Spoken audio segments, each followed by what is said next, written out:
1 Samuel chapter 13.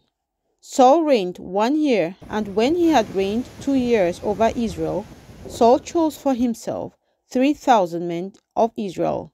2,000 were with Saul in Michmash and in the mountains of Bethel, and 1,000 were with Jonathan in Gibeah of Benjamin. The rest of the people he sent away, every man to his tent. And Jonathan attacked the garrison of the Philistines that was in Geba, and the Philistines heard of it. Then Saul blew the trumpet throughout all the land, saying, "Let the Hebrews hear." Now all Israel heard it said that Saul had attacked a garrison of the Philistines, and that Israel had also become an abomination to the Philistines. And the people were called together to Saul at Gilgal. Then the Philistines gathered together to fight with Israel, 30,000 chariots and 6,000 horsemen, and people as the sand which is on the seashore in multitude. And they came up and encamped in Michmash, to the east of Beth-aven. When the men of Israel saw that they were in danger, for the people were distressed, then the people hid in caves, in thickets, in rocks, in holes, and in pits. And some of the Hebrews crossed over the Jordan to the land of Gad and Gilead. As for Saul, he was still in Gilgal, and all the people followed him trembling. Then he waited 7 days according to the time set by Samuel. But Samuel did not come to Gilgal, and the people were scattered from him. So Saul said, "Bring a burnt offering and peace offerings here to me." And he offered the burnt offering. Now it happened, as soon as he had finished presenting the burnt offerings, that Samuel came, and Saul went out to meet him, that he might greet him. And Samuel said, "What have you done?" Saul said, "When I saw that the people were scattered from me, and that you did not come within the days appointed, and that the Philistines gathered together at Michmash, then I said, the Philistines will now come down on me at Gilgal, and I have not made supplication to the Lord. Therefore I felt compelled, and offered a burnt offering."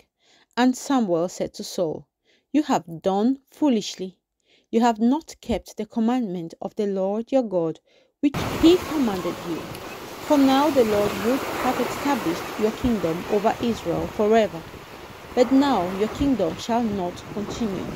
The Lord has sought for himself a man after his own heart, and the Lord has commanded him to be commander over his people, because you have not kept what the Lord commanded you."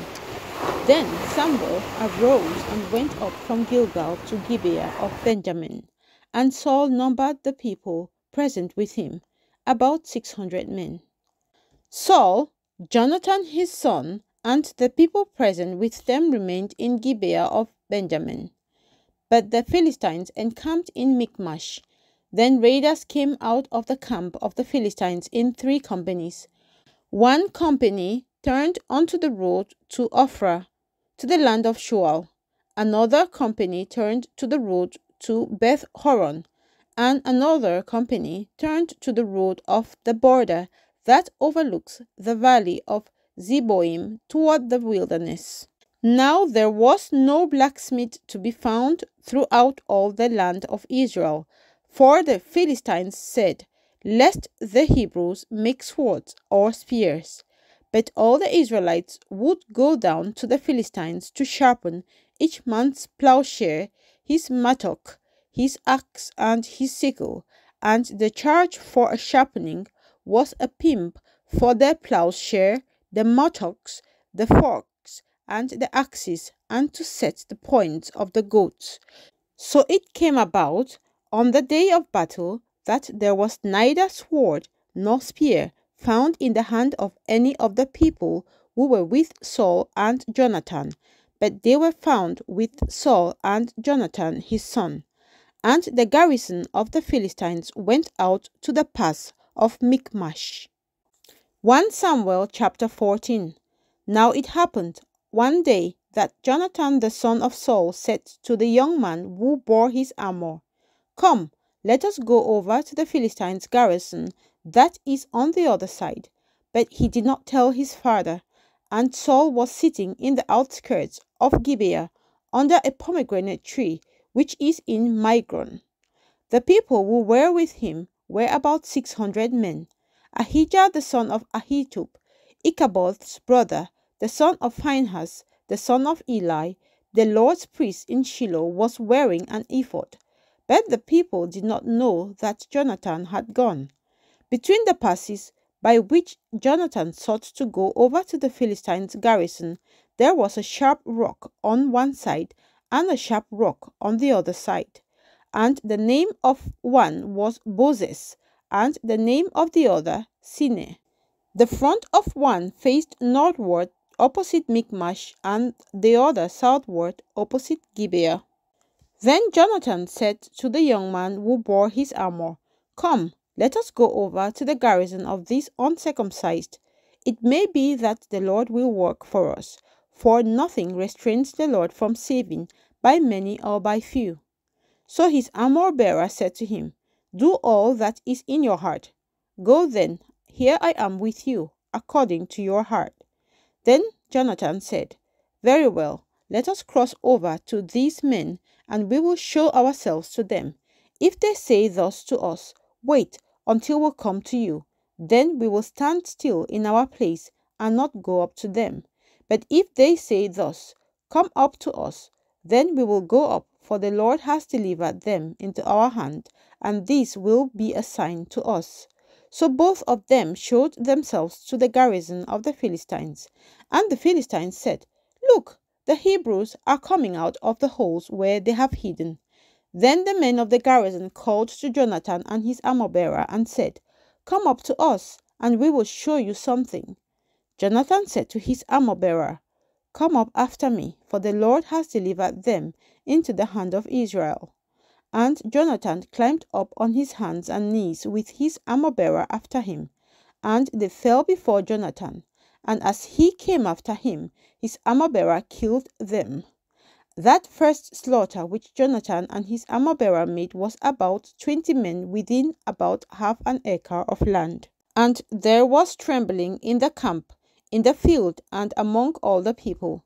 The garrison and the raiders also trembled, and the earth quaked, so that it was a very great trembling. Now the watchmen of Saul in Gibeah of Benjamin looked, and there was the multitude melting away, and they went here and there. Then Saul said to the people who were with him, "Now call the roll and see who has gone from us." And when they had called the roll, surprisingly, Jonathan and his armor-bearer were not there. And Saul said to Ahijah, "Bring the ark of God here." For at that time the ark of God was with the children of Israel. Now it happened, while Saul talked to the priest, that the noise which was in the camp of the Philistines continued to increase. So Saul said to the priest, "Withdraw your hand." Then Saul and all the people who were with him assembled, and they went to the battle. And indeed every man's sword was against his neighbor, and there was very great confusion. Moreover, the Hebrews who were with the Philistines before that time, who went up with them into the camp from the surrounding country, they also joined the Israelites who were with Saul and Jonathan. Likewise, all the men of Israel who had hidden in the mountains of Ephraim, when they heard that the Philistines fled, they also followed hard after them in the battle. So the Lord saved Israel that day, and the battle shifted to Beth-aven. And the men of Israel were distressed that day, for Saul had placed the people under oath, saying, "Cursed is the man who eats any food until evening, before I have taken vengeance on my enemies." So none of the people tasted food. Now all the people of the land came to a forest, and there was honey on the ground. And when the people had come into the woods, there was the honey dripping, but no one put his hand to his mouth, for the people feared the oath. But Jonathan had not heard his father charge the people with the oath. Therefore he stretched out the end of the rod that was in his hand, and dipped it in a honeycomb, and put his hand to his mouth, and his countenance brightened. Then one of the people said, Your father strictly charged the people with an oath, saying, Cursed is the man who eats food this day. And the people were faint. But Jonathan said, My father has troubled the land. Look now, how my countenance has brightened, because I tasted a little of this honey. How much better if the people had eaten freely today of the spoil of their enemies which they found. For now, would there not have been a much greater slaughter among the Philistines? Now they had driven back the Philistines that day from Michmash to Aijalon. So the people were very faint, and the people rushed on the spoil, and took sheep, oxen, and calves, and slaughtered them on the ground, and the people ate them with the blood. Then they told Saul, saying, Look, the people are sinning against the Lord by eating with the blood. So he said, You have dealt treacherously. Roll a large stone to me this day. Then Saul said, Disperse yourselves among the people, and say to them, Bring me here every man's ox and every man's sheep. Slaughter them here and eat, and do not sin against the Lord by eating with the blood. So every one of the people brought his ox with him that night, and slaughtered it there. Then Saul built an altar to the Lord. This was the first altar that he built to the Lord. Now Saul said, Let us go down after the Philistines by night, and plunder them until the morning light, and let us not leave a man of them. And they said, Do whatever seems good to you. Then the priest said, Let us draw near to God here. So Saul asked counsel of God, Shall I go down after the Philistines? Will you deliver them into the hand of Israel? But he did not answer him that day. And Saul said, Come over here, all you chiefs of the people, and know and see what the sin was today. For as the Lord lives, who saves Israel, though it be in Jonathan my son, he shall surely die. But not a man among all the people answered him. Then he said to all Israel, You be on one side, and my son Jonathan and I will be on the other side. And the people said to Saul, Do what seems good to you. Therefore Saul said to the Lord God of Israel, Give a perfect lot. So Saul and Jonathan were taken, but the people escaped. And Saul said, Cast lots between my son Jonathan and me. So Jonathan was taken. Then Saul said to Jonathan, Tell me what you have done. And Jonathan told him and said, I only tasted a little honey with the end of the rod that was in my hand.